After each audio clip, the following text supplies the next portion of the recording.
Beruchim haboim. Welcome everyone. We're about to begin Be'ezras Hashem together on Daf Kuf Mem Aleph Amud Aleph. 4 lines from the top. The new Mishnah. The Mishnah discusses the topic of muktzah, specifically in the area of straw. When is it permissible and when it is prohibited to move straw on Shabbos? Says the Mishnah, Hakash shal gabe hamito lo yena'anena biyado. If a person has a bunch of straw on his bed, which makes it uncomfortable to lay upon. So since straw is typically used for firewood, then it has the designation of muktzah machmas gufa, like any other piece of wood, and it's also lataltil. You cannot move with your hands. Ela menaneya begufoi. What you could do is, however, you could move it with your body. It'll be a tilto begufoi, a tilto minatzad, which will be mutter. If, however, it was edible for food, and therefore is designated to be given for food for an animal, or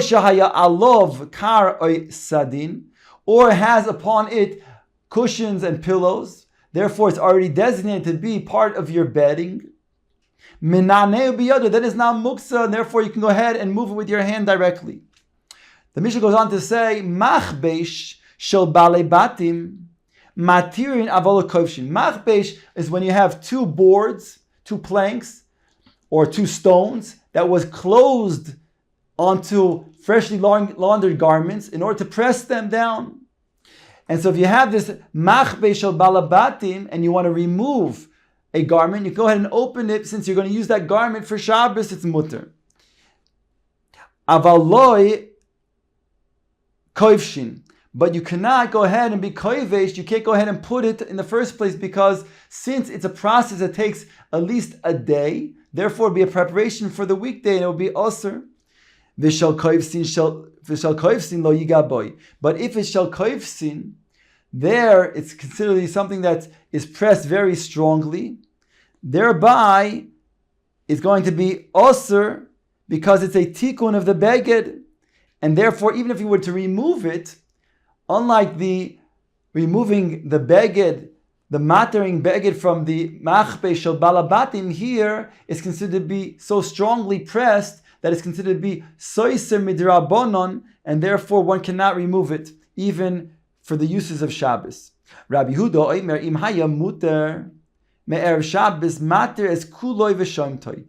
Rabbi Yehuda, however, says if it was already then undone before Shabbos, it was released, it was not connected before Shabbos, it's talking about the machbesh of the koives, then you can go ahead and then continue to then release it and take the garment out for the uses of Shabbos. Says the Gemara, Amarav Nachman, Hai pugla milamala lemata shari, milamata lemala osir. If we have a radish, and that radish has the thick part, the head of the radish that is on top, and the narrow part that is inside of the ground. So you can pull up the radish, because after all, once you pull it up, you're not going to then being metaltel any of the muktzah, any of the sand or the dirt, because the thick part was already in the ground, and therefore when you remove the top, so the thin part will just come out and be released without being metaltel the dirt. However, if it's the opposite direction, says the Gemara, if it's melamata lamala, then it's osir. If you have the bottom going on the top, the bottom is the thick part and the top is the thin part. By picking up the thin part, then the thick part is going to then pick up all of the dirt, and that will be a tiltul of the muktzah. And that would be osir according to Rav Nachman. Rav Adabar Avo, Amrei Beirav, Tanina deloike Rav Nachman. We taught in our Mishnah not like Rav Nachman, because it says Hakash sha'agabe hamita lo yena'anenu biyadai ava menaneh begufay. If you have, we said, straw on your bed that you want to remove or you want to spread it out better, you can't do so with your hand because it's muktzah, but you could do with your goof, even though it's a tilta minatzad. But if it was designated for food for an animal, or we said is already designated for your bedding, then it's something that's not muktzah, you can remove with your hand. Shma'amina tilta min hatzad lo shmei tilta. So we see from the fact that you can metaltel it with your goof, so tilta min hatzad is not considered to be tiltal, shma'amina. And therefore our Mishnah is not like Rav Nachman's statement over here.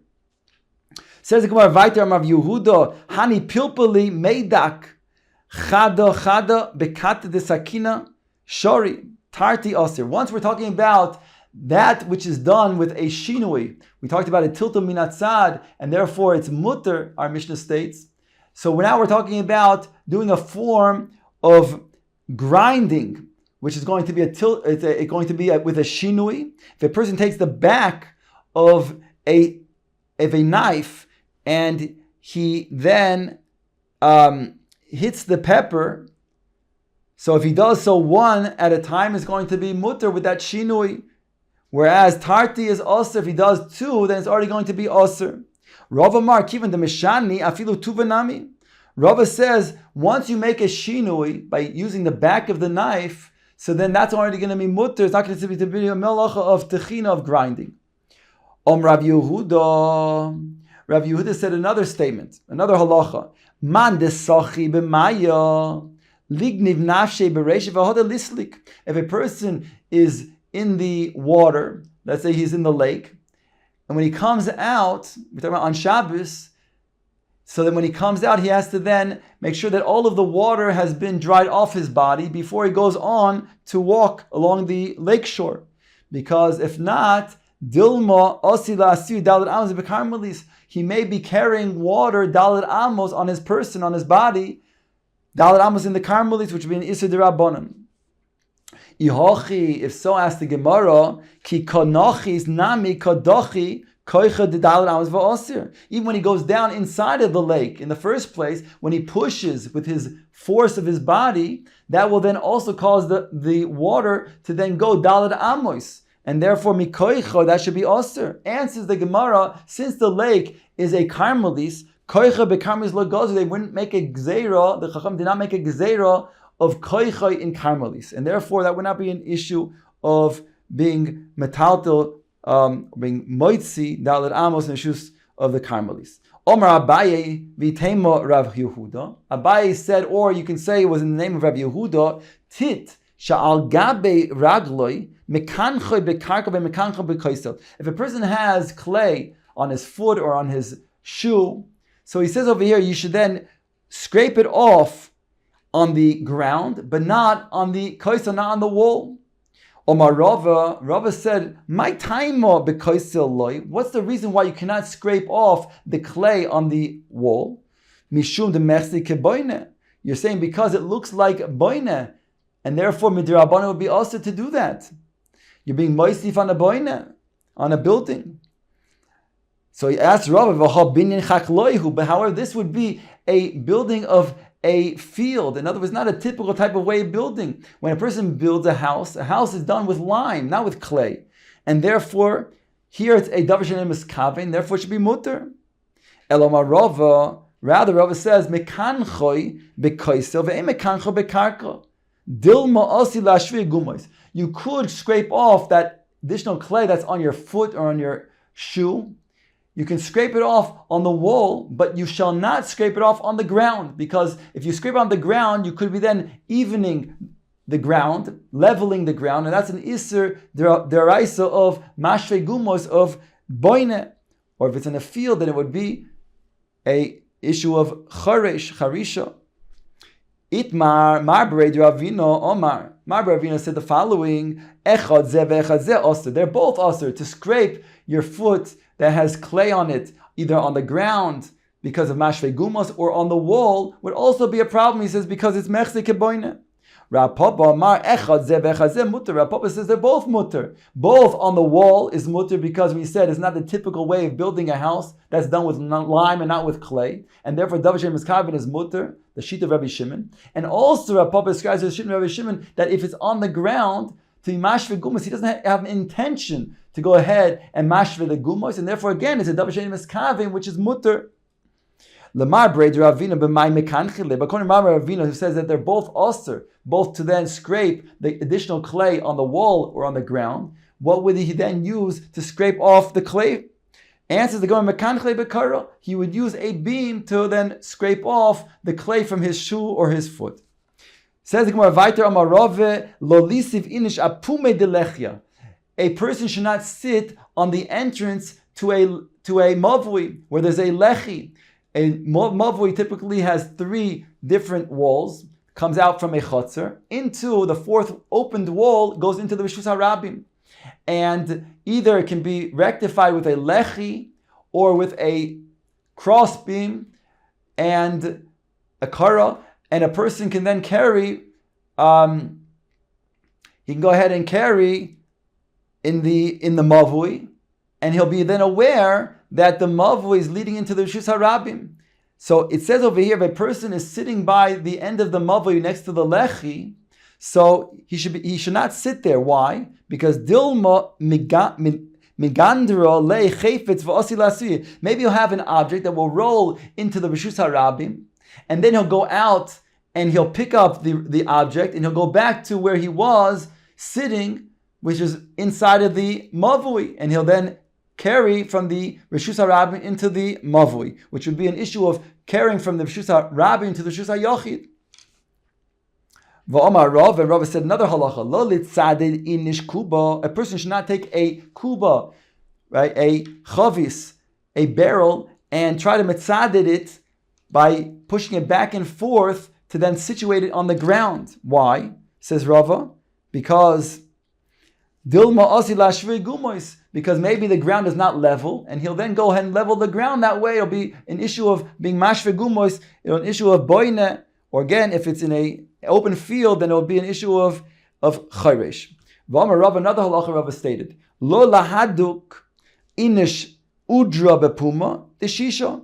A person should not take a beged and put it inside a hole of a jug, tightly, because dilma asi de schita, maybe it'll come to then be soichet, and that would be an issue of melabein. Or if it's not clear and it will not clean the beged, then it'll be an issue of mefarik, which is a tolda of dash. Omar Rav Kahana stated another halacha, tit she'al gabe bigdoi mekaskesoi mi bifnim ve'mekaskesoi mi bachutz. If a person has tit, some clay that is on his beged, so he can rub it from the inside.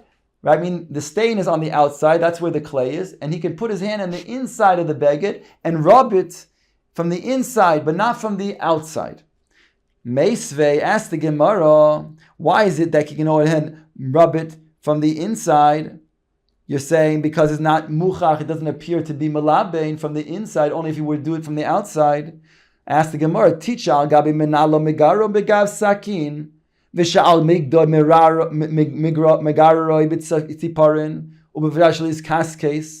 here it states that if there's clay that's on a person's shoe, he should go ahead and scrape it off with a knife, the back of a knife. If it's on his beged, he should scrape it off with his fingernail, which also could be a knife, but fingernail is more typical. So long as he does not rub it. So here it says that you can't rub it. So it doesn't make a distinction between the inside or the outside of the garment. My lav shalo yikaskes klal does not mean to say that you cannot rub it not from the inside, not from the outside, without any distinction. Lo, says the Gemara, shalo yikaskes mi bachutz ela mivifnim. You cannot rub it from the outside, because then again that's mechze kimalabin, that appears to be making a libun, which would be an isur d'rabbanan. Ella mibifnim, from the inside, where it does not appear to then make a libun.